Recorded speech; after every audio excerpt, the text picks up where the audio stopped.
बिस्मिल्लाहिर्रहमानिर्रहीम। नाज़रीन, पाकिस्तान कुदरती वसाइल से मालामाल ज़ख़ीरे रखने वाला एक मुल्क है जिसे हर पाकिस्तानी हर खास आम अब बहुत अरसे से जानता है और जान चुका है। सरकारी आदाद शुमार के मुताबिक एक फिगर मैं आपको बता रही हूँ कि ये जो मादनी ज़खायर हैं इनकी जो मालियत है वो 6.1 ट्रिलियन डॉलर्स की मालियत रखती है। और अफसोस की बात यह है कि इतने बड़े ज़खायर होने के बावजूद, इतना बड़ा ख़जाना होने के बावजूद पाकिस्तान कई अरसे से जो है वो मौशी बहरान में मुब्तला रहा है। इन मादनियात को ना ही कि अच्छी तरह से एक्सप्लोरेशन दी गई और ना ही इसमें कोई डेवलपमेंट हमें ख़ास तौर पर नज़र आई। ज़ेर ज़मीन छुपे जो ज़खायर हैं उनसे इस्तेफ़ादा लेकर मुल्क को मौशी बहरान से निकाला जा सकता था, मगर खैर जी, देर आए दुरुस्त आयद। और अब जिस तरह हम देख रहे हैं कि SIFC के तहत जो 5 सेक्टर्स हैं उनमें एक बड़ा इंपॉर्टेंट माइंस एंड मिनरल्स का है जिस पर तेज़ी से काम भी हो रहा है। और वन विंडो ऑपरेशन के तहत जितनी भी सहूलतकारी है इस हवाले से फराम की जा रही है और सरमायाकारी भी, बैनुल-अक़वामी सरमायाकारी के भी आगाज़ हो चुके हैं। इसी हवाले से हमने देखा था कि 2023 में minerals conference dust to development का इनेकाद किया गया था और आज 2 साल बाद जो है मिनरल इन्वेस्टमेंट फोरम मादनियाती कॉन्फ्रेंस का इनेकाद किया गया और अब ये हर साल हुआ करेगी। आज इसमें प्राइम मिनिस्टर शहबाज शरीफ साहब जो है वो मेहमान खुसूसी थे, जबकि army chief general Asim Munir बतौर गेस्ट ऑफ ऑनर इसमें शिरकत की। दोनों ने ही बड़ा कलीदी खिताब भी किया और एक आध पॉइंट्स मैं आपसे शेयर कर लूँ और डिटेल में तो मैं प्रोग्राम में बात करूंगी। प्राइम मिनिस्टर साहब ने कहा कि पाकिस्तान में खरबों डॉलर के मादनी ज़खायर हैं, मादनी ज़खायर से मुस्तफ़ीद होकर पाकिस्तान कर्जों के चुंगल से आज़ाद हो सकता है। IMF को भी खैरबाद कहा जा सकता है, जैसा कि वो हमेशा से कहते आ रहे हैं कि अल्लाह करे कि ये IMF का प्रोग्राम जो है वो हमारा आखिरी प्रोग्राम हो। साथ साथ उन्होंने दीगर ममालिक के हवाले से भी बात की, वैल्यू एडिशन के हवाले से भी बात की। आसिम मुनीर साहब ने बड़ा ही इंपॉर्टेंट जो एक दो बातें की हैं उसको मैं ज़रूर शेयर करना चाहूँगी। उन्होंने कहा कि हमारा मकसद मादनी शोबे के लिए अफरादी कुव्वत, महारत और इंसानी वसाइल पैदा करना है। यानी कि आर्मी चीफ साहब जो कि एक हमें मिलिट्री डिप्लोमेसी करते हुए नजर आ रहे हैं, पाकिस्तान का एक इमेज तो अच्छा कर रहे हैं लेकिन साथ साथ मईशत के हवाले से भी बड़ा अहम रोल अदा कर रहे हैं। तो इस हवाले से भी बात होगी और इंपॉर्टेंट क्वेश्चन हम रेज करेंगे कि इस कॉन्फ्रेंस में जो ग्लोबल माइंस कंपनीज हैं उनकी क्या अट्रैक्शन होगी। रियासती फ्रेमवर्क के हवाले से बात करेंगे क्योंकि कुछ एक्ट के हवाले से बात की जा रही है कि कोई कानून जो है वो लाया जा रहा है मादनियाती सेक्टर के हवाले से, वो हुकूमत की पॉलिसीज़ क्या होंगी। और सबसे अहम सवाल के मिनरल सेक्टर से मुस्तफ़ीद होकर पाकिस्तान मुआशी तौर पर किस तरह स्टेबल हो सकता है और कितने वक्त दरकार होगा इस पर। मेरे जो गेस्ट हैं उनका तारुफ करा दूं। लेफ्टिनेंट जनरल रिटायर्ड रज़ा मोहम्मद खान, डॉक्टर नसीमुल गनी सईटो, जफ़र सुबानी साहब, आप तीनों का मैं शुक्रिया अदा करना चाहूँगी। बड़ा ही इंपॉर्टेंट डिस्कशन। सबसे पहले मैं डॉक्टर नसीमुल गनी साहब से बात कर लेती हूँ। डॉक्टर नसीम साहब, हम जिस तरह मैंने अपने इंट्रो में कहा कि मौशी बहरान में मुब्तला रहे हैं, 6.1 ट्रिलियन के ज़खायर डॉलर्स के, ये कोई मामूली बात नहीं है। वजह क्या रही है? हमारे में कैपेबिलिटी नहीं थी या हम इसको एक्सप्लोर नहीं कर सके या ये भी सियासत की नज़र हो गया मादनी सेक्टर? जी थैंक यू वेरी मच। ये सारी चीज़ें आपने जो कही ये सारी ही वजूहात थी। एक्चुअली कोई भी होता है, पहले सर्वे ऑफ पाकिस्तान ने सारी ये चीज़ें एक ब्लॉग अंदाज में एक्सप्लोर की हुई थी और उन्होंने बताया था कि कहाँ कहाँ पे मिनरल्स हैं, लेकिन मज़ीद उसको करने के लिए हमें इन्वेस्टर्स की ज़रूरत थी और उनको अट्रैक्ट करने की ज़रूरत थी। और गवर्नमेंट अगर उस वक्त इसको ज़्यादा इंकरेज करती और थोड़ा ट्रांसपेरेंट रखती तो अच्छे तरीके से ये सब कुछ हो सकता था, लेकिन अनफॉर्चुनेटली इसको उस ऑर्गेनाइज तरीके से नहीं किया गया। लेकिन अब देर आयत दुरुस्त आयत, ये बहुत अच्छे तरीके से अब इसको किया जा रहा है। इंटरनेशनल बिडिंग सिंध में कोयले के लिए तो अवेलेबल है पॉलिसी, और इसको रेप्लिकेट करने की ज़रूरत है, उसको इम्प्रूव करने की ज़रूरत है। तो इंशाल्लाह इंटरनेशनल एक्टर्स में आएंगे। और दूसरी बात यह है कि जो भी मिनरल्स हैं वो बहरहाल दुनिया में जहाँ भी हैं वो गेम चेंजर है। अगर आप इजाज़त दें तो मैं थोड़ा बैकग्राउंड बता दूँ आपको जी कि जो भी सुपर पावर्स हैं उनके सुपर पावर होने की वजह उन मिनरल्स पे, ख़ास तौर पे एनर्जी के मिनरल्स पे या सोर्सेज पे कंट्रोल होना भी एक वजह है। 19वीं सदी में बरतानिया कोयले पे कंट्रोल कर रहे थे तो वो सुपर पावर थे, और 20वीं सदी में जिन जिन का पेट्रोकेमिकल पे कंट्रोल था वो सुपर पावर है। तो अभी लिथियम का दौर है, अभी कुछ और चीज़ें आ गई हैं जिन पे जिसका कंट्रोल होगा वही सुपर पावर होगा। इसलिए आपने देखा होगा कि प्रेसिडेंट ट्रम्प अब कह रहे हैं कि हम दोबारा अपना जो बचा हुआ पेट्रोल है उसको निकालेंगे ताकि जो एनर्जी सोर्स है वो पेट्रोल तक ही महदूद रहे, क्योंकि पेट्रोल पे उनका काफ़ी हद तक कंट्रोल है। जी ठीक है। रजा साहब, जिस तरह मैंने बात की कि आर्मी चीफ साहब ने बड़ी बेहतरीन किरदार अदा किया है इस वक्त जब पाकिस्तान मुआशी बहरान में मुब्तला है, और हम जैसे बात करें उनके मिलिट्री डिप्लोमेसी, उसमें ये हुआ कि जो दीगर ममालिक थे उनका एतमाद और बढ़ा। एक तो ये कि पॉलिटिकल इनस्टेबिलिटी की वजह से हमारा इमेज खराब हो रहा था, लेकिन उसको काउंटर किया आर्मी चीफ साहब ने। बड़ी इंपॉर्टेंट उन्होंने बात की और उन्होंने कहा कि इक्तिसादी सलामती कौमी सलामती के लिए एक जुज़्व के तौर पर ये जो मादनी सेक्टर है ये उभर रहा है। आप क्या समझते हैं कि इसमें जो हुकूमत के साथ जो हमारी अस्करी क़यादत का ताउन है, ये इसके लिए कितना इम्पोर्टेंट है? जी, देखिए SIF इसमें जो कॉन्ट्रीब्यूशन है उसके दो एस्पेक्ट्स हैं। पहला एस्पेक्ट ये है कि ये गवर्नमेंट ऑफ पाकिस्तान के वेरियस डिपार्टमेंट को, प्रोविंसेस को और जितने भी दूसरे स्टेक होल्डर्स हैं उनको कोऑर्डिनेशन की उसकी रिस्पॉन्सिबिलिटी है अंडर फेडरल गवर्नमेंट। साथ साथ जो उसके सिक्योरिटी के रिक्वायरमेंट्स हैं उसको प्रोवाइड करना। और सबसे इम्पोर्टेंट बात यह है कि एक कंटिन्यूटी ऑफ पॉलिसीज की ये जमानत देता है SIFC। अच्छा, इसका मैं आगे ये बात करूँगा कि आपने दुरुस्त फरमाया कि 6.5 ट्रिलियन के करीब हमारे पास रिजर्व्स थे, अनटैप्ड रिजर्व्स। अभी इसकी लेटेस्ट फिगर है $8 ट्रिलियन।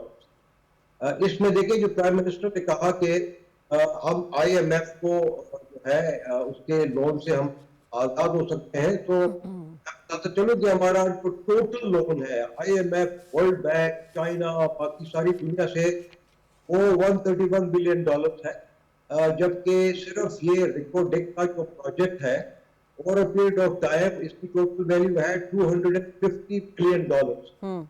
इसी तरह जो सियाडिक है, कॉपर माइंस है कि अभी फ्लोट होने हैं, $5 बिलियन वैल्यू है।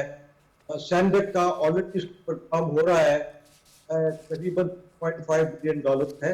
अब इसके ऊपर ये जो रिपोर्ट है आज ही ऐसा ये जो मीटिंग है उनके CEO ने कहा है कि तकरीबन $1 बिलियन का जो फिजिबिलिटी स्टडी है वो गवर्नमेंट ने आज ही अप्रूव की है।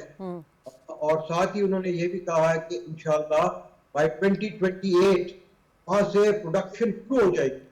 तो ये एक बहुत ही पॉजिटिव किस्म की ये डेवलपमेंट है।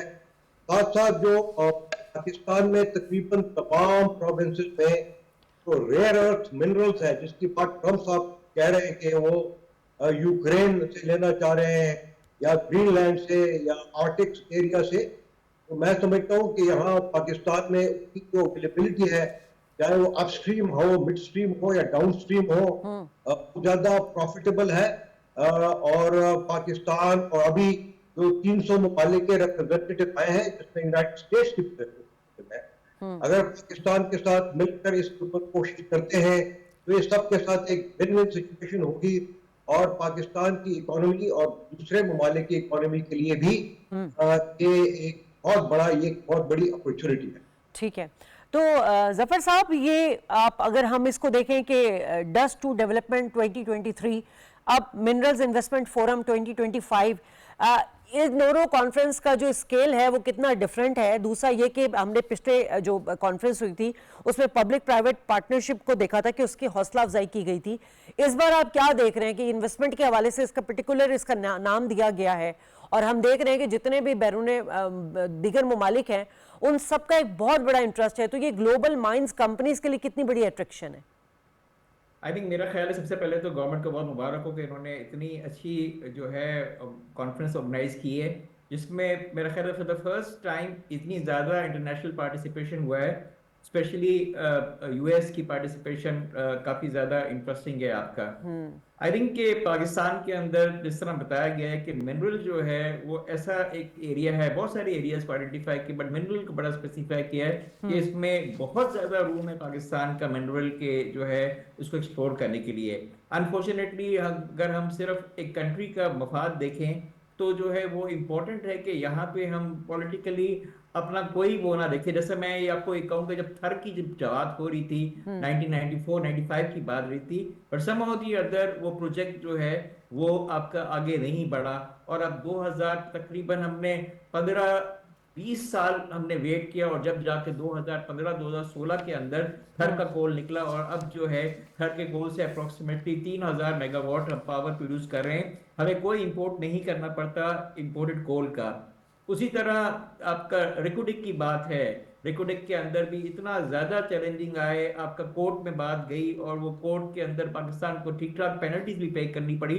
अगर हम ये पॉलिटिकल चीजें ना करें और बिल्कुल अपने जो है वो क्लियर माइंड के साथ हम ये एक्सप्लोर करें मिनरल जो कि बहुत वेल्दी है मिनरल बलूचिस्तान के अंदर स्पेशली और अदर प्रोविंसेस के अंदर, वो हमें जो है बिल्कुल करना चाहिए इसके अंदर, क्योंकि उसमें बहुत ज़्यादा हम आगे वैल्यू एडिशन कर सकते हैं इसके अंदर। कुछ मेरे दोस्त जो हैं वो जो है उनसे बात होती रहती है, अब वो थोड़ा बहुत उन्होंने इसके ऊपर फिजिबिलिटीज बना रहे हैं, उसके ऊपर अपने वर्किंग कर रहे हैं किस तरीके से करें।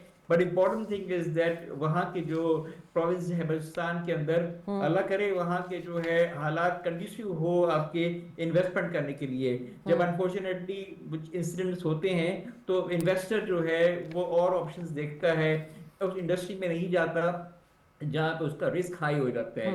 मेरा अपना व्यू है कि हम पूरी कौम जो है, ऑल प्रोविंसेस, फेडरल गवर्नमेंट, सारी पॉलिटिकल पार्टीज वो एक एम्बिशन के साथ देखें कि भाई ये मिनरल जो है उसको वैल्यू एडिशन करके बेचें। उसके बहुत ज्यादा है। रिकोडेक का आज प्रेसिडेंट भी आए थे, बारिक उसका उन्होंने किया। प्राइवेट इन्वेस्टमेंट भी आज लकी ग्रुप और आपका जो है लिबर्टी ग्रुप का और फातिमा ग्रुप की जो है आज उनके बारे में बताया गया कि क्या सक्सेस है।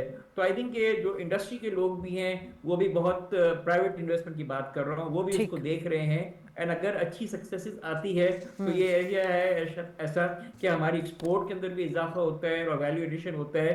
तो next 3-4 years are very important कि ये बेस बन जाए।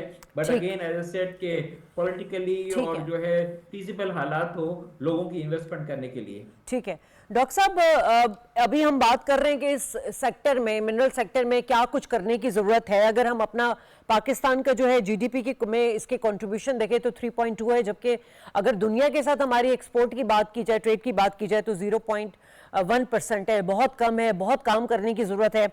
मैं रियासती फ्रेमवर्क की बात करना चाह रही थी, पूछना चाह रही थी, क्योंकि आपकी तो इसमें एक्सपर्टीज़ में आपने काम भी किया हुआ है। इसमें क्या चीज़ ऐसी हमें है जो बड़ी फेवरेबल नज़र आ रही है, इसमें पॉलिसीज़ अच्छी हो रही हैं, जिस तरह बात की जा रही है कि कोई एक्ट जो है वो भी लेकर आया जा रहा है, माइंस एक्ट के हवाले से बात की जा रही है, ज़रा बताइएगा सर।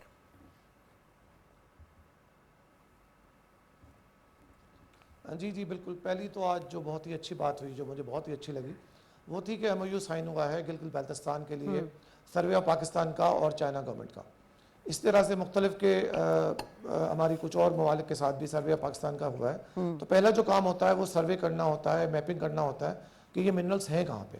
तो गिलगित बाल्टिस्तान में इसका मतलब है सर्वे ऑफ पाकिस्तान की रीच नहीं थी, तो चाइना के साथ मिलकर वो जब वहाँ पे बताएंगे तो फिर उसकी टेक्निकल लेवल पे एक्सप्लोरेशन होती है, जो कि लोग आमतौर पे करते हैं। लेकिन पहले सर्वे ऑफ पाकिस्तान एक ब्लॉक सर्वे करता है और बताता है, तो ये बड़ा ही पॉजिटिव एक आज एमओयू साइन हुआ है। I am very happy for this. Regulator के पॉइंट ऑफ व्यू से ये है कि प्रोविंशियल गवर्नमेंट्स के पास सरफेस मिनरल्स की जो है जुरिस्डिक्शन है, और पेट्रोकेमिकल्स और ज़मीन के नीचे जो मिनरल्स आते हैं वो फेडरल गवर्नमेंट के पास होते हैं। लेकिन पॉइंट ये है कि बाहर के इन्वेस्टर को आने के लिए जो प्रेजेंट लॉ है उसमें कोई प्रोविजन नहीं है। सिर्फ कोयले की हद तक सिंध गवर्नमेंट ने एक प्रोविजन बनाया था कि हम इंटरनेशनल बिडिंग करेंगे तो कोई भी इंटरनेशनल बिडर आके यहाँ पे आके कंटेस्ट कर सकता है। वो सिर्फ कोयले की हद तक है और बाकी सरफेस मिनरल्स की हद तक नहीं है। तो इसको एक जैसी पॉलिसी पाकिस्तान लेवल पे बनाने की ज़रूरत है ताकि इंटरनेशनल इन्वेस्टमेंट को हम इंकरेज करें। तो एक ड्रॉप पॉलिसी जो बन रही है, होपफुली वो उसमें वो चीज़ें डाल लेंगे, तो उससे जो है इंटरनेशनल बिडर आएगा, उसको एक गारंटीज़ भी मिल जाएंगी कि किस तरह से उनकी इन्वेस्टमेंट सिक्योर है।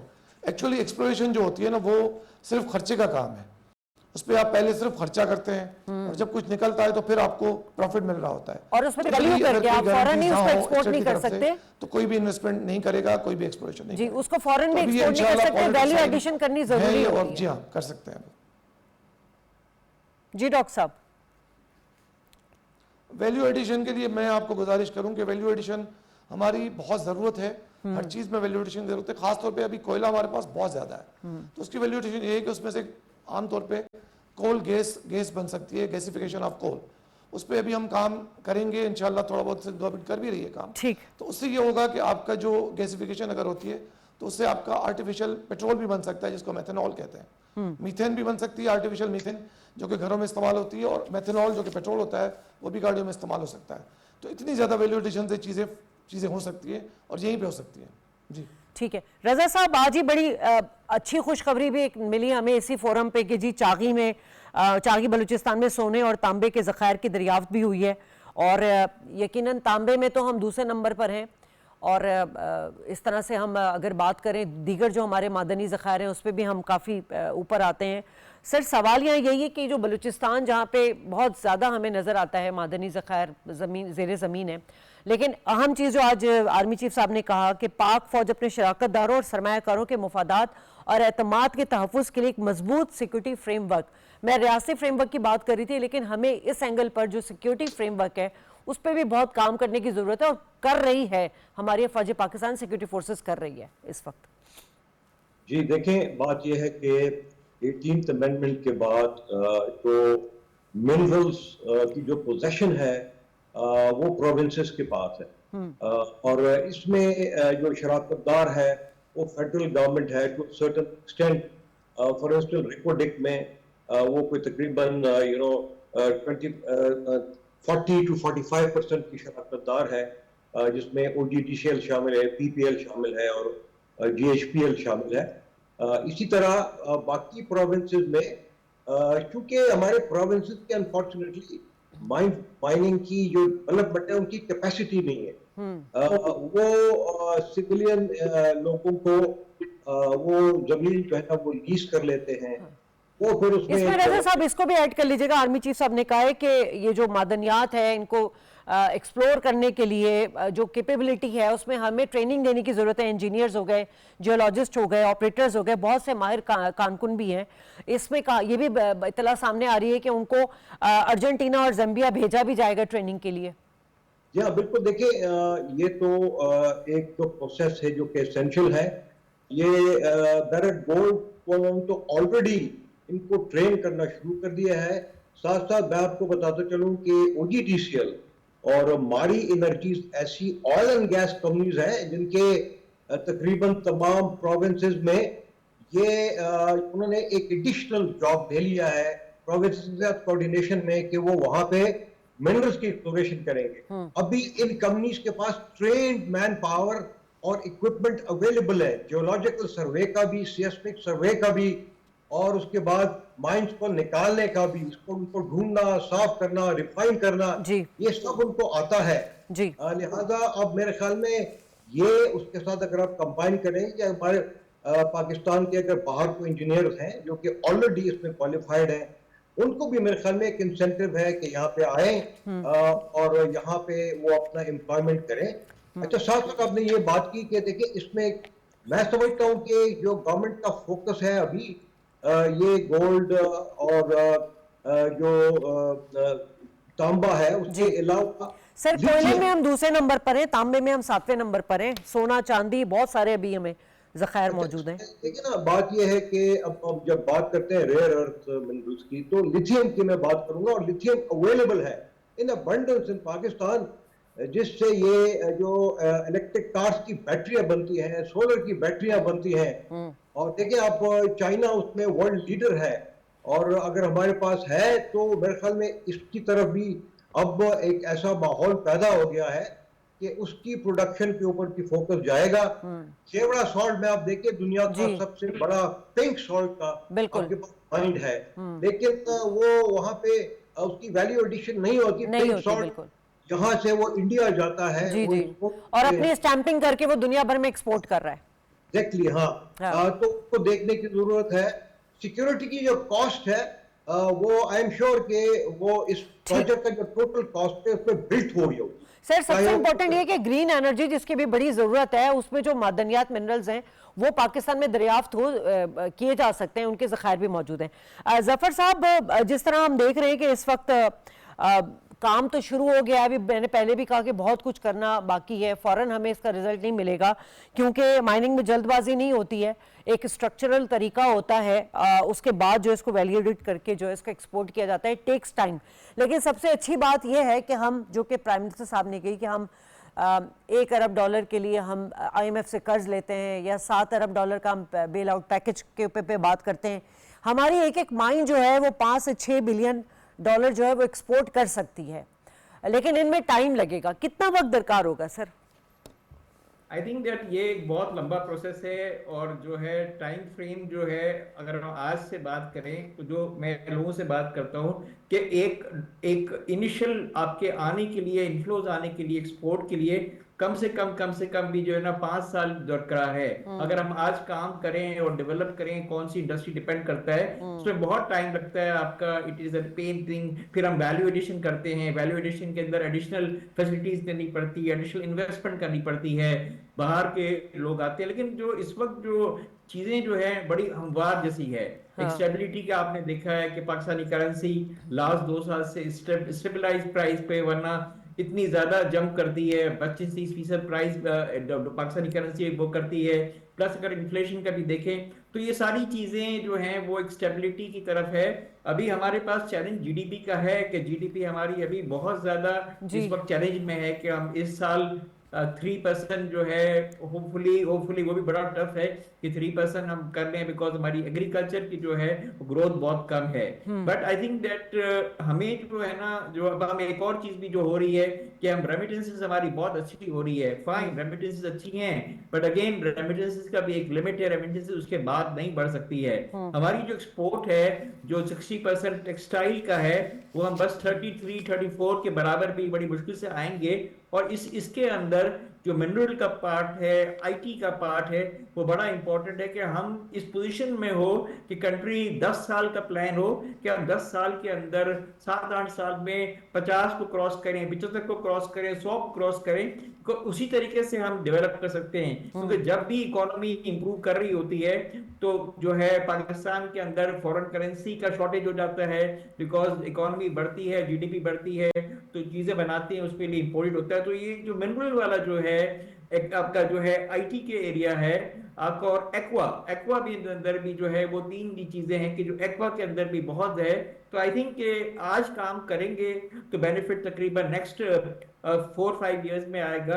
बट हम सबको मिलके पब्लिक सेक्टर जो है, जैसे जो सिंध गवर्नमेंट के और प्रोविंसेस की जो लॉज हैं, फेडरल के लॉज हैं, उन सब में मैंने आज पढ़ा अखबार के अंदर, कोशिश कर रहे हैं कि एक 1 विंडो ऑपरेशन हो जाए और जो भी इन्वेस्टर हो उसको प्रोविंसेस की लॉ को अप्लाई करें या उसको करें, एक हो जाए आपका, ऐसा मिलके एक पेज पे हो ऑल पॉलिटिकल पार्टीज, ताकि हम आज काम करें तो हमें इसका जो बेनिफिट है बिटवीन 5 to 10 इयर्स इसका मिले कि एक्सपोर्ट्स हमारी आए मिनरल के अंदर, वैल्यू एडिशन।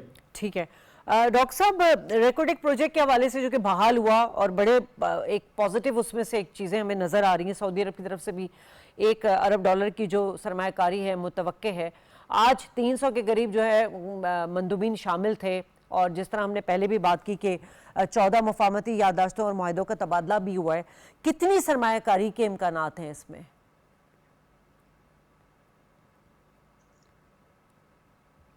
देखें जी, मैं गुजारिश करूं, पहले आपके सवाल को थोड़ा सा मैं पहले जो भी पहले आपने पूछा था कि कितना टाइम चाहिए होता है, इसके मुख्तलिफ फेजेस होते हैं। पहला जो फेज़ है वो सर्वे है।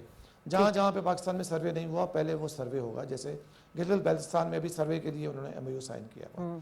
जहाँ पे सर्वे हो चुका है वहाँ पे एक्सप्लोरेशन का फेज़ है। अब एक्सप्लोरेशन में थोड़ा टाइम लगता है, 1 साल 2 साल, आहिस्ता आहिस्ता एक्सप्लोर करते जाएंगे और प्रोडक्शन शुरू हो जाएगी। तो अभी एक्सप्लोरेशन के फेज़ में भी अभी हम आएंगे, तो उसके बाद हम एग्जैक्टली बता पाएंगे कि कितनी प्रोडक्शन कहाँ से आ रही है। तो मेरे ख्याल है ये 2-3 साल में बिल्कुल पिक्चर क्लियर हो जाएगी। और मिनरल्स जो है वो गेम चेंजर हैं, इसमें कोई शक नहीं है। हर चीज़ मिनरल के साथ बन रही है। तो मेरे हिसाब से 1 विंडो, जैसे अभी बात हुई, 1 विंडो प्रोविंशियल लेवल पे भी हो सकती है, और उसको कोऑर्डिनेशन कोई भी फेडरल लेवल पे कर सकते हैं, कोई इतना मसला नहीं है। लेकिन ये इसको थोड़ा सा टाइम कंज्यूमिंग तो है बहरहाल, ये कि आपको ज़मीन के नीचे जाके एक्सप्लोर करना होता है, पहाड़ों में जाके एक्सप्लोर करना होता है। वो इन्वेस्टमेंट के लिए आपको पहले इन्वेस्टर चाहिए होता है, और उसके साथ एक्सपर्टाइज भी चाहिए होता है। हमारे पास मशीनरी कभी कभी नहीं होती है। किसी वक्त पहले हम ब्लास्टिंग करते थे जो भी यूएन कन्वेंशन की वजह से बंद हो गई। अब हमें हर चीज़ मैकेनाइज करनी होती है, जिसकी हमें कहीं कहीं में कैपेसिटी की कमी महसूस होती है। जी ठीक है रजा साहब, अब जो आज आर्मी चीफ साहब ने एक और पॉइंट है बड़ा इंपॉर्टेंट रहा और उसको मैं चाह रही हूँ कि आप इसको थोड़ा डिस्क्राइब भी करें। उन्होंने कहा कि इस वक्त जो है इसमें अप स्ट्रीम और डाउन स्ट्रीम मादनी सनतों को तरक्की जो है उसको भी यकीनी बनाया जाएगा। यानी हम कहें कि ये पब्लिक प्राइवेट जो पार्टनरशिप है उनको लेकर और गैर मुल्की जो सरमायाकार हैं उनको लेकर हम इसको किस तरह फ्रूटफुल बना सकते हैं? देखिए, उन्होंने बात ये की है कि यूजुअली होता ये है कि जब ये इंटरनेशनल माइनिंग कंपनीज किसी मुल्क में जाती हैं तो वो सिर्फ अपस्ट्रीम कैपेबिलिटी लेके आती है, जिसका मकसद ये है कि मादनियात को ढूंढना, उसको निकालना। अब जो मिड स्ट्रीम है उसमें है उसको साफ और रिफाइन करना। तो उन्होंने ये कहा है, प्राइम मिनिस्टर साहब ने भी यही कहा है कि हम चाहेंगे ये जो सेकंड फेज है मिड स्ट्रीम का, मतलब साफ करना और उसको रिफाइन करनी, ये भी पाकिस्तान में हो। डाउन स्ट्रीम मतलब उसको इस्तेमाल के काबिल बनाना, बाहर भेजने के लायक बनाना और पाकिस्तान और बाहर के मुल्कों में इस्तेमाल करने की जो कैपेबिलिटी है वो भी हम पाकिस्तान में बनाना चाहते हैं। अब देखिए, जिस तरह इंडिया में ज्वेल्स एंड जेम्स जिसमें डायमंड शामिल है, वो वहां से एक्सप्लोर करते हैं और प्रोड्यूस करते हैं और साथ ही उसमें वैल्यू एडिशन करते हैं। India is one of the leading countries of diamonds in the world. तो इसी तरह हमारे यहाँ भी जेम्स एंड ज्वेल्स की एक बहुत बड़ी कैपेबिलिटी मौजूद है, खुसूसन केपी में ये मौजूद है। तो उसको अगर तीनों फेजेस हम पाकिस्तान में करते हैं, बजाय इसके कि जो रॉ प्रोडक्ट्स हैं उसको हम एक्सपोर्ट करें, तो वो ज्यादा मुनासिब रहेगा पाकिस्तान के लिए भी और जो इन्वेस्टर है उनके लिए भी, और लॉन्ग टर्म में मेरे ख्याल में उसके बहुत सारे फायदे हैं। तो इन्होंने बात की। अच्छा, इंसेंटिव की जो बात है वो ये है कि इन लोगों को टैक्स इंसेंटिव देना पड़ेगा, ऐसे इंसेंटिव देने पड़ेंगे जो को पाकिस्तानी जो कंपनीज हैं, जो उनके शराकतदार हैं उनको और फॉरेन कंपनीज को दोनों को बराबर का फायदा हो। इनको कॉन्स्टिट्यूशनल और लीगल प्रोटेक्शन देनी पड़ेगी। और उम्मीद करते हैं कि सऊदी अरेबिया जो कि इंटरेस्टेड है 15% शेयर जी रेकॉर्डिक में, वो भी जल्दी मटेरियलाइज हो जाएगा। हाँ। और जो फिजिबिलिटी स्टडीज हैं, देखिए ना, इसमें कम से कम साल लग जाता है, रेकॉर्डिक में साल से ज्यादा लगा है। तो वो एक टाइम कंज्यूमिंग जो है उसका फेज है, लेकिन उसके बाद चीजें जल्दी हो जाती है।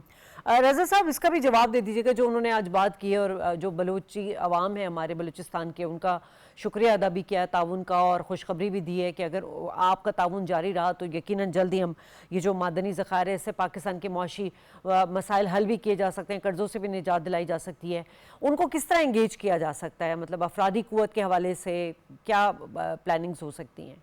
देखिए, इसमें उन्होंने जिक्र किया कि जो बलोच सरदार हैं अक्रॉस द एथनिक डिवाइड, चाहे वो बलोच ओरिजिन के हो या पश्तून ओरिजिन के हो या बरोवी हो, सब के सब जो है दे आर ऑन बोर्ड। और वो चाहते हैं कि बलूचिस्तान में इस तरह के जो मेगा प्रोजेक्ट है, इंटरनेशनल प्रोजेक्ट, वो चले ताकि बलूचिस्तान को भी फायदा हो, पाकिस्तान को भी फायदा हो। और मेरे ख्याल में इससे सबक सीखना चाहिए उन लोगों के को जो पाकिस्तान के दुश्मन है और जो सीपैक को और इस तरह के प्रोजेक्ट को सबटाज करने की कोशिश कर रहे हैं पाकिस्तान के दुश्मनों के साथ मिलकर। लेकिन मैं समझता हूं कि अभी गवर्नमेंट ऑफ पाकिस्तान, मतलब प्रोविंशियल और फेडरल, और जो पाकिस्तान के लोग हैं उन्होंने ये फैसला किया है कि ये चंद गिनती के लोग हैं जो कि हमारे अमन और अमान को और हमारी इकोनॉमिक स्टेबिलिटी को तबाह करना चाहते हैं। हम उनके सामने खड़े होंगे और उनको कभी भी कामयाब नहीं होने देंगे। ठीक है, बड़ी अच्छी बात की आपने। और पहले सेगमेंट का अख्ताम तीनों मेहमानों का शुक्रिया अदा करने के साथ मैं आर्मी चीफ साहब के इस पॉइंट पर करूंगी कि पाकिस्तानी अवाम के पैरों के नीचे वसी मादनी ज़खायर, हाथों में महारत और शफाफ मादनी पॉलिसी के होते हुए मादी और बेअमली की कोई गुंजाइश नहीं है। आगे बढ़ें और जिद्दोजहद करें और मुल्क को मुआशी बहरान से निकालें। नाज़रीन, यहाँ ब्रेक लेंगे, ब्रेक के बाद वापस आएंगे तो दूसरे सेगमेंट पर बात होगी।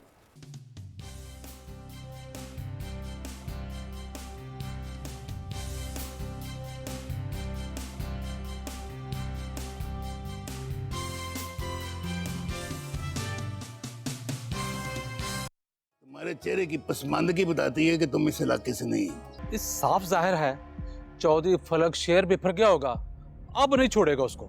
उस निकम्मे न्योले के जरिए चौधरी फलक शेर उस पहलवान नामी सांप का सर कुचल के रख देगा। काके पहलवान ने क्या जबरदस्त खाड़ा तैयार किया है। असलम पहलवान अपना 2 लाख रुपया नहीं लेगा जी। मुझे तो लगता था मैं तुम्हारी मोहब्बत की आरज़ू अपने दिल में लिए इस दुनिया से रुखसत हो जाऊंगा। कसम खा के तू किसी लड़की से मीटिंग के लिए तो नहीं जा रहा? तो कैसी बातें कर रही है तू नब्बो?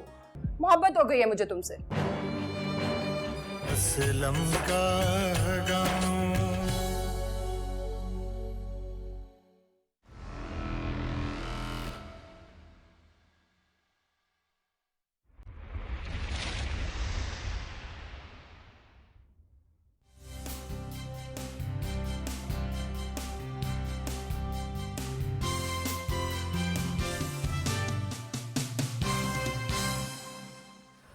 वेलकम बैक नाज़रीन। और बात होगी अब एक बड़ा ही अहम राब्ता हुआ है पाक अमरीकी वज़ीर ख़ारजा का और टेलीफोनिक गुफ्तगू हुई है और इस कॉन्टेक्स्ट में ये इम्पॉर्टेंट राब्ता समझा जा रहा है कि ट्रंप इंतज़ामिया से जो है उनके आने के बाद ये पहला आला सतह का जो है एक तरह से टेलीफोनिक राब्ता हुआ है जिसमें दोनों ममालिक में मौशी बहरान और मुस्तकबिल के जो ताल्लुकात हैं उस हवाले से बात हुई है, उनकी अहमियत पर फोकस किया गया है।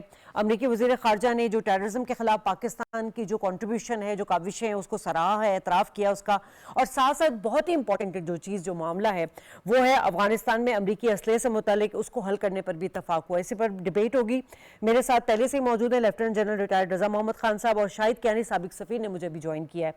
शाहिद साहब आपको वार्म वेलकम कहते हैं सर। सर अगर हम बात करें, आपसे ही शुरू कर लेती हूँ कि तो देखा जाए कि जो डिप्लोमेसी के तकाजे हैं उसमें इस तरह के टेलीफोनिक राब्ते जो हैं वो एक मामूल की एक्सरसाइज है, मगर जैसे मैंने पहले कहा कि ट्रंप इंतज़ामिया के बाद जो है वो ये पहला आला सतह का राब्ता है, इसको किस तरह देख रहे हैं आप? मैं समझता हूँ जी बहुत अहमियत है इसकी। देखें जो पिछली बाइडन एडमिनिस्ट्रेशन थी उसमें ना तो कभी फ़ोन पर बात हुई, ना वो जो थे मिस्टर ब्लिंकन वो पाकिस्तान आए, हिंदुस्तान में जाते रहे, बाकी दूसरे ममालिक में भी जाते रहे। इसकी बड़ी अहमियत मैं बताता हूँ क्यों। यहाँ पर जबकि ऐसे हालात हैं जहाँ पर टैरिफ्स लगाए जा रहे हैं, जहाँ इलीगल इमिग्रेंट्स को निकाला जा रहा है, उसमें पाकिस्तानी भी शामिल होंगे। यहाँ पर मार्को रूबियो साहब का फोन करना deputy prime minister foreign minister को, इसहाक डार साहब को, और हमारे वो जो इश्यूज हैं जिस पर हमें जिसे कहते हैं जिसमें हम समझते हैं कि अहमियत है, उन पर उन्होंने बात। ये जो हम कई अरसा दराज से कह रहे हैं कि जी अमेरिकन जो हथियार यहाँ रह पीछे छोड़ के चले गए हैं वो काफ़ी तादाद में हैं, वो गलत लोगों के हाथ चढ़ गए हैं। अब देखिए कि प्रेसिडेंट ट्रंप ऑन रिकॉर्ड है कहने लगे कि जी जिस तरीके से बाइडन गवर्नमेंट ने अफगानिस्तान को छोड़ा वो बड़ी तनकीद उन्होंने उस पर की। उनमें एक ये भी चीज़ शामिल थी कि भाई हथियार आप छोड़ के चले गए हैं, किसको देकर गए हैं? और फिर इन लोगों के हाथ चढ़ के टीटीपी और दूसरे लोगों के हाथ चढ़ गए क्योंकि पास लेटेस्ट वेपन्स हैं और जिनसे वो पाकिस्तान के अंदर आके हमला भी करते हैं। तो ये मार्को रूबियो साहब का हमें हमारे वज़ीर ख़ारजा को फ़ोन करना बड़ी अहमियत, उसमें और सारी चीज़ें भी बात की गई। लेकिन अहमियत दी कि पाकिस्तान के वज़ीर ख़ारजा को कॉल करें, जबकि आपके यहाँ पर हालात ऐसे हैं, लोग कहते हैं नहीं जी हुकूमत की खारजा पॉलिसी नहीं चल रही। तो ये बड़ी इंपॉर्टेंट चीज़ है, मैं समझता हूँ इसकी बड़ी अहमियत है कि वो पाकिस्तान को अहमियत देते हैं। ये ऐसे नहीं है कि उन्होंने आउट ऑफ द ब्लू जाके फ़ोन कर दिया, हमारी अहमियत है। और यहाँ पर जो उनके साथ जो अभी आगे चलेंगे मैं आपकी बात करूँगा, उन्हें बहुत सीरीज ऑफ इशूज उन्होंने हमारे साथ से बात की। और अभी उनके जो असिस्टेंट सेक्रेटरी ऑफ स्टेट हैं वो मिनरल कॉन्फ्रेंस हो रही है, आज मैं गया हुआ था, मैंने वो देखी भी है जी। तो वो कल सुना वो आएंगे और दूसरी बातचीत भी करेंगे और इसमें भी हिस्सा लेंगे। तो हमारी ये इनके साथ जो इस वक्त जो आहमगी हो रही है वो बहुत सारी चीजों पे, इकोनॉमिक भी है, ट्रेड भी है, इमिग्रेशन भी है और टेररिज्म इश्यूज पे भी है। अच्छा, आपने इम्पोर्टेंट पॉइंट हाईलाइट कर दिया कि आज अमेरिका ने भी जो है ये जो गुफ्तगू हुई है उसमें जो आज कॉन्फ्रेंस हुई है मिनरल्स कॉन्फ्रेंस, उसके हवाले से जो है उन्होंने इंटरेस्ट भी शो किया है कि इस सेक्टर में जो है वो सरमायाकारी करेंगे। रज़ा साहब, एक तो ये कि हमेशा से पाकिस्तान जिस तरह फ्रंट लाइन पर इत्तेहादी रहा अमेरिका का जब अफगानिस्तान में वॉर हो रही थी और उसके बाद अब तक पाकिस्तान जो है वो दहशतगर्दी को फेस करता चला आ रहा है। एक तो उन्होंने एतराफ़ किया पाकिस्तान की जो काविशें हैं, हमारी जो सिक्योरिटी फोर्सेज हैं, फ़ौज पाकिस्तान उनके किरदार को सराहा। दूसरा, उन्होंने जो हालिया दहशतगर्दी के वाक़यात हैं और ख़ास तौर पे अफ़गानिस्तान से जो दखल अंदाज़ी है पाकिस्तान के हवाले से, और जो गैर मुल्की असलहा जो अमेरिका उस वक्त छोड़ के गया था जब इनखला हो रहा था, नेटो जो जा रहे थे, तो जो वहाँ पे असलहा मिला और वो उनके हाथ जो लगाए, पाकिस्तान ने हमेशा इस पर आवाज़ उठाई है, इंटरनेशनल फोरम पर भी उठाई है, यूनाइटेड नेशन में भी उठाई है। आप क्या समझ रहे हैं कि उसी का असर है कि आज इस टॉपिक पर बात हुई है? मैं समझता हूँ, देखें कि जो अफगानिस्तान में स्टेबिलिटी है और वहाँ पे काउंटर टेररिज्म का फाइट या यूनाइटेड एफर्ट्स करना पाकिस्तान और अमेरिका दोनों के और मफादात में है, मफादात में है, और इसलिए उन्होंने किया। इसके अलावा आपको बताता चलूँ, देखिए कि जो नाटो आईएसएफ असला छोड़ गए थे साबिका अफगान गवर्नमेंट सिक्योरिटी फोर्सेस के लिए, उसकी टोटल वैल्यू $8 बिलियन है उस वक्त थी। और ये भी आपको बताते चलूं कि देखिए पाकिस्तान और अमेरिका की जो टोटल ट्रेड है उसका जो हजम है वो भी $8 बिलियन है। तो ये बहुत बड़ी बात है, और मेरे ख्याल में ये जो अमेरिका की डिमांड है, मैं समझता हूँ कि ये पूरे जो नेटो कंट्रीज हैं उनकी तरफ से भी ये डिमांड होना चाहिए, ये असला या तो वापस किया जाए मालिक को, अगर वो नहीं हो सकता तो जो अफगान इंटरिम गवर्नमेंट है वो असला ये टेररिस्ट से लेके उसको जमा करे, उनको डिसआर्म करे, क्योंकि उनके अपने कॉन्स्टिट्यूशन के मुताबिक अफगान आर्म फोर्सेस के अलावा किसी को असला रखने की इजाजत नहीं है। लेकिन अनफॉर्चुनेटली हमें मालूम है कि टीटीपी, पीएलए, इन लोगों के पास ये सारा असला मौजूद है, उनको इमीडिएटली उनको डिसआर्म करना चाहिए। साथ ही मैं समझता हूँ कि स्टेट डिपार्टमेंट के साथ एक और हमारा जो कंसर्न है वो ये भी है कि इंडिया किस तरह अफगानिस्तान की सरजमीन को पाकिस्तान के खिलाफ टेररिज्म के लिए इस्तेमाल करता है।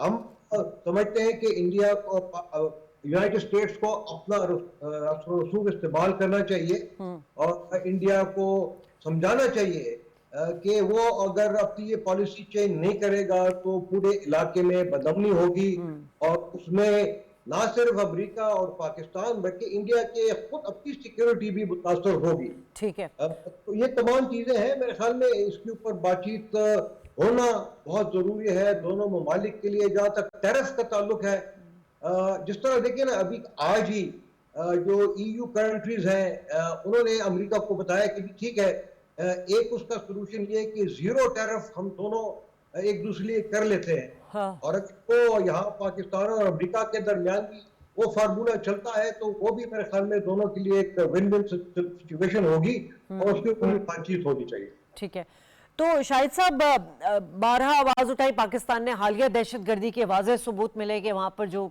अमेरिका का जो जदीद खुदकार असलहा था वो इन दहशतगर्दों के हाथों लगा। बलूचिस्तान में और KPK में हमने वो वेपन्स इस्तेमाल होते हुए भी देखे। अब पाकिस्तान अपने कंसर्न हमेशा शो करता रहा है, जिस तरह मैंने पहले बात की, और अब इस पर बात हुई अगर राब्ते में अमरीकी वज़ीर ख़ारजा से, तो यकीनन ये पाकिस्तान की कामयाबी हुई। लेकिन सर, अहम सवाल ये है कि क्या वजह रही है कि जब ये छोड़ के गए असलहा तो कोई मरबूत किस्म की कोई पॉलिसी नहीं थी, कोई सिस्टम के तहत वेपन्स नहीं छोड़ कर गए थे जब अमेरिका वहाँ से निकल रहा था, तो और पाकिस्तान इससे कंसर्न भी शो कर चुका है। मैं आपको बताऊं कि ये जनरल साहब इस पे भूल गए कि मैं वियतनाम में सफीर भी रहा हूँ। वियतनाम के अंदर भी यही हुआ था, इतने तादाद में नहीं लेकिन बहुत सारे हथियार छोड़ के और अमेरिकन फौज चली गई थी। यहाँ पर यह है कि हमारी जो नेगोशिएशंस, रेगुलर नेगोशिएशन जो हो रही है अफगानिस्तान के साथ, हमारी आर्गुमेंट को मजबूत करती है। ये जो डायलॉग हुआ है मार्को रूबियो साहब का हमारे वजीर खारजा साहब के साथ कि भाई जो हथियार छोड़ के गए हैं, ये हमारा बड़ी मजबूत करती है हमारे आर्गुमेंट को। हम तो अरसा दराज से कह रहे हैं भाई कि ये जो हथियार छोड़ गए, और फिर हम ये इनको बताते रहे हैं जो इंटरिम गवर्नमेंट अफगानिस्तान की कि भाई ये आप क्या कर रहे हैं, ये इस पर क्यों आप काबू नहीं पाते। देखिए ना, एक तरफ तालिबान कहते हैं जी हमारी हुकूमत है पूरे मुल्क में, भाई अगर मुल्क में आपकी हुकूमत है तो फिर ये जो लोग TTP के लोग यहाँ पर रोज हमारे जवानों को शहीद करते हैं और लोगों को और आम शहरियों पर और पुलिस वालों पर मारते हैं, भाग के चले जाते हैं। आप कहते हैं हमें पता नहीं है। कैसे पता नहीं है आपको भाई? और आप देखें इस पर दहशतगर्दी के ऊपर भी बातचीत हुई। और एक और बात बताऊं, पाकिस्तान की यूनाइटेड नेशन की सिक्योरिटी काउंसिल के हम नॉन परमानेंट मेंबर हैं 2 साल के लिए, उस पर भी बात हुई कि हाँ की जो ग्लोबल चैलेंजेस हैं मिलकर काम करेंगे। तो ये बड़ी अहमियत है। मैं बताऊंगा इन चीजों को, अमेरिका को पाकिस्तान की अहमियत का पता है। पाकिस्तान ने इस वक्त मैं बताऊं दहशतगर्दी के अंदर जितनी कुर्बानी पाकिस्तान ने दी और दे रहा है जी, अभी तक देता आ रहा है, अभी देता आ रहा है कि इस 4-5 जो डेकेड्स के अंदर किसी और मुल्क ने दी हो। ठीक है जी, both in terms of human life, इंसान की वजह, और इकॉनमी को जो तबाह बर्बाद हुआ है। अभी ये बात करते मैं बातों में बात निकलती है कि अभी ये बात हुई है कि जी अफगानियों को वापस भेज रहे हैं। भाई ये वापस जाएंगे क्योंकि पाकिस्तान के पास जिसे कहते हैं प्लेट फुल है। जी जी, हम दूसरे जो बाग ममालिक के लोग यहाँ रह रहे हैं इलीगल, उनको जाना पड़ेगा। उसकी वजह बताऊं, मैं थोड़ी सी 2 मिनट लूंगा कि जो ऑक्यूपाइंग फोर्सेस थी पहले रूस की थी, सोवियत यूनियन की, हाँ। अमेरिका की चली गई हैं। हाँ। अब तो आपकी अपनी हुकूमत है, ये वापस जाएं ताकि हमारी जो अफवाज है और सिक्योरिटी फोर्सेस हैं वो फोकस कर सकें in the fight against terrorism. तो अमेरिका की जो वज़ीर खारिजा की बातचीत थी, इसमें ये भी एक इसकी अहमियत है। ठीक। रजा साहब, 2021 में जब अफगानिस्तान पर तालिबान ने दोबारा कब्जा किया था, कंट्रोल हासिल किया था, तो तकरीबन 10 लाख जो उनके वेपन्स थे और फौजी साजो सामान था वो उनको मिला। और उसके बाद अभी कुछ अर्से पहले यूनाइटेड नेशन में शायद अफगानिस्तान ने इस बात को एडमिट किया है, if I am not wrong, कि जो कुछ वेपन्स जो हैं वो अलकायदा ग्रोह के हाथों लग गए हैं, अब स्मगल हुए हैं या उनको बेचा गया है, व्हाटएवर सो जो भी है। लेकिन अब ट्रम्प चाह रहे हैं कि वो वसला वापस लिया जाए, भले वो उनको उसको परचेज करना पड़े। तो क्या मसला क्या है, क्या मामला क्या है, वो क्यों वापस लेना चाह रहे हैं? देखिए, वापस इसलिए लेना चाहते हैं कि वो तमाम हथियार गलत हाथों में पहुंच गए हैं और उससे सारी दुनिया को खतरा है इसलिए। और इसके ऊपर सिर्फ मेरे ख्याल में अमेरिका का दबाव काफी नहीं है, ये एक मल्टीनेशनल पढ़ना चाहिए जिसमें नेटो के सारे 22 ममालिक को शामिल हो और साथ साथ उनके जो दूसरे दोस्त हैं, मतलब लेकिन चाइना को भी वहां ही से थ्रेट आता है ना, चीपेक को सबकाश करने के लिए अफगानिस्तान से ही आता है। चाइना को भी अपना इन्फ्लुएंस इस्तेमाल करना चाहिए, दूसरे स्टेक होल्डर थे, यूएई है, कतार है, उन सबको करना चाहिए। साथ साथ देखिए अभी अगले हफ्ते मेरे ख्याल में यूएस कांग्रेस के अक्रॉस दी जो देर पॉलिटिकल डिवाइड के रिपब्लिकन पे शामिल है और में डेमोक्रेट भी शामिल है, 3 कांग्रेसमैन आ रहे हैं और उनके साथ भी मेरे ख्याल में इन तमाम सब्जेक्ट के ऊपर बातचीत होगी। और हम समझते हैं कि पाकिस्तान में स्पेसिफिकली जो यूएस एड के इनकम्प्लीट प्रोजेक्ट है उन पे, और जो हमारे बाहर ममालिक में यूनिवर्सिटी में बेचारे जो कि यूएस वजीफों पे गए थे वो फंस गए, तमाम चीजों पे उनके साथ जब बातचीत होगी ठीक है सर, तो कि इन सब का फायदा हो। पॉइंट आ गया सर आपका। बहुत शुक्रिया दोनों मेहमानों का। और यकीनन डिबेट बड़ी इंपॉर्टेंट रही इस हवाले से भी कि पाकिस्तान में जो हालिया दहशतगर्दी है उसमें जो दहशतगर्द अनासर हैं वो यही अमेरिका का जो असलहा था उसको इस्तेमाल कर रहे हैं। पाकिस्तान के लिए एक बड़ा सिक्योरिटी चैलेंज भी है, और सिर्फ पाकिस्तान के लिए नहीं बल्कि अब तो ये खित्ते के जो अमन है उसके लिए भी ये एक बड़ा खतरनाक चैलेंज बनता जा रहा है। प्रोग्राम से इजाजत, अल्लाह ने के पास।